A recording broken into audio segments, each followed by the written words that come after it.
أعوذ بالله من الشيطان الرجيم. بسم الله الرحمن الرحيم. ولقد زينا السماء الدنيا بمصابيح وجعلناها رجوما للشياطين وأعتدنا لهم عذاب السعير. وللذين كفروا بربهم عذاب جهنم وبئس المصير. إذا ألقوا فيها سمعوا لها شهيقا وهي تفور تكاد تميز من الغيظ كلما ألقي فيها فوج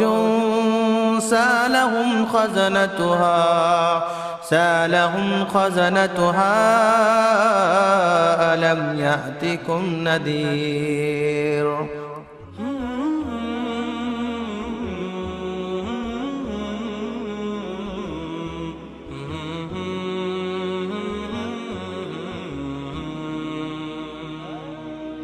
اس کے بعد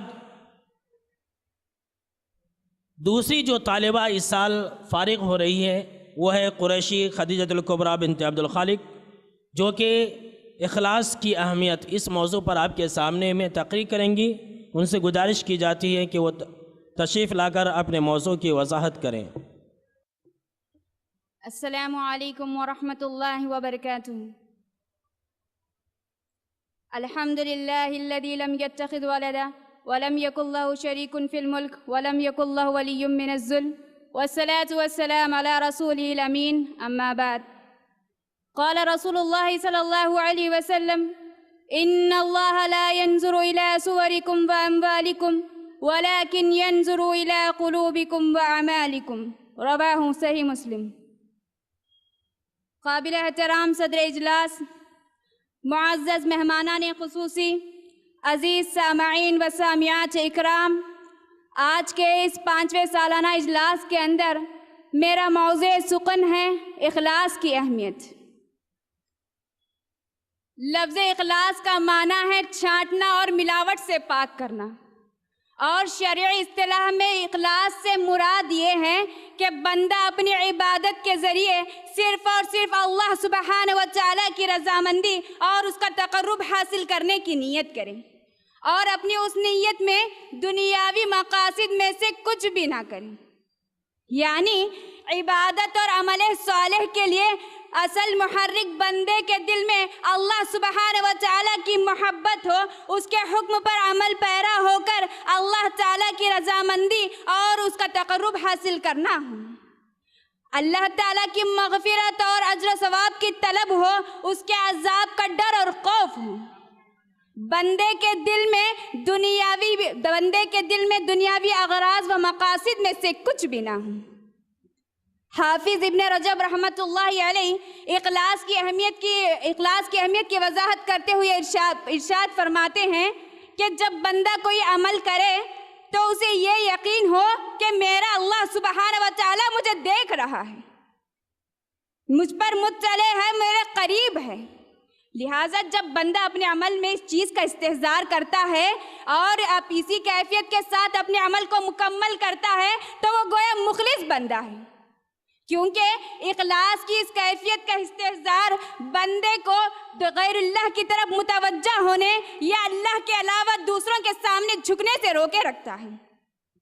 معزز سامعات اکرام، اخلاص عبادت کی روح ہے.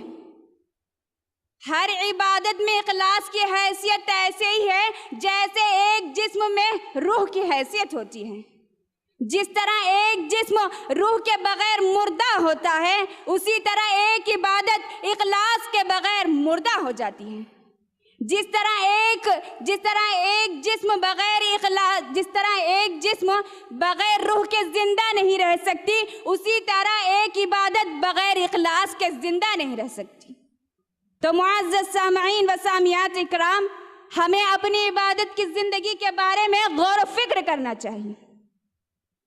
اخلاص دل کے اعمال میں سے ایک عمل ہے، ایسا عمل ہے جو دلوں کو نور بخشتا ہے، جلا بخشتا ہے۔ جس کے دل میں اخلاص نہیں ہوتا وہ تاریک ہوتا ہے، اس پر اندھیرا چھا جاتا ہے۔ اور چونکہ اخلاص دل میں ہوتا ہے، اسی لیے اللہ سبحانہ و تعالیٰ بھی اپنے بندوں کے دلوں پر نظر رکھتا ہے۔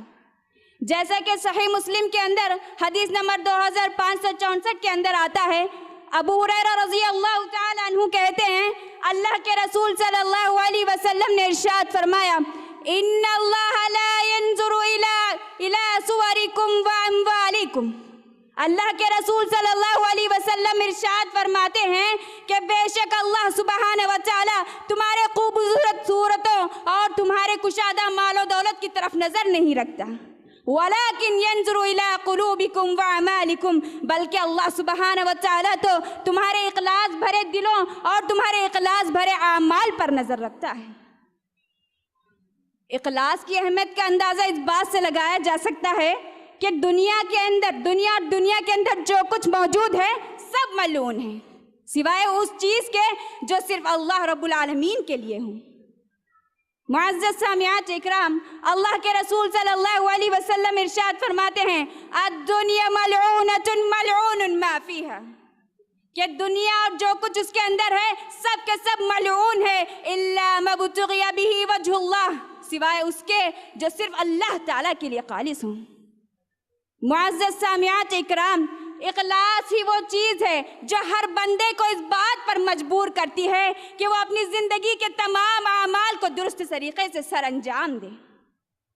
اخلاص ایک جج کو مجبور کرتا ہے کہ وہ اس وقت تک فیصلہ نہ سنائے جب تک وہ کیس کا بغیر جائزہ لے کر اس کی گہرائی تک نہ پہنچے۔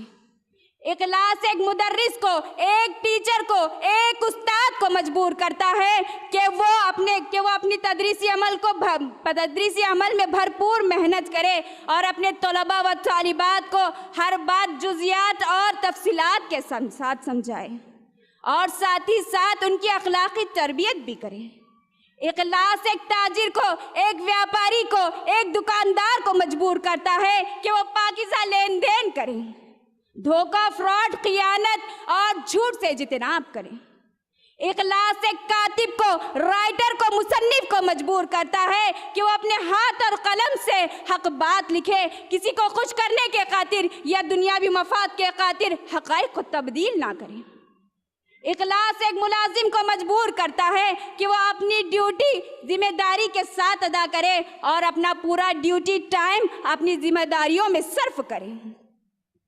اخلاص ایک مالدار کو مجبور کرتا ہے کہ وہ محض اللہ سبحانہ و تعالیٰ کی رضا کے خاطر فقراء و مساکین کی امداد کرے اور لوگوں کو پتہ چلنے نہ دے کہ وہ ایسا کرتا ہے۔ اخلاص ہر شخص کو مجبور کرتا ہے کہ وہ حق اور حق والوں کا ساتھ دے اور ان کا دفاع کرے، ظلم و باطل اور مجرموں کا ساتھ نہ دے اور نہ ہی ان کا دفاع کرے۔ معزز سامعین و سامعات اکرام، خلاصہ کلام یہ ہے کہ اخلاص ہر شخص کو، ہر آدمی کو مجبور کرتا ہے، ہر شخص کی تربیت کرتا ہے۔ ہر انسان کو حقوق اللہ اور حقوق العباد میں اپنی ذمہ داریاں کما حق ادا کرنے پر آمادہ کرتا ہے اور اس میں ہر قسم کی کوتاہی و کمی سے محفوظ رکھتا ہے۔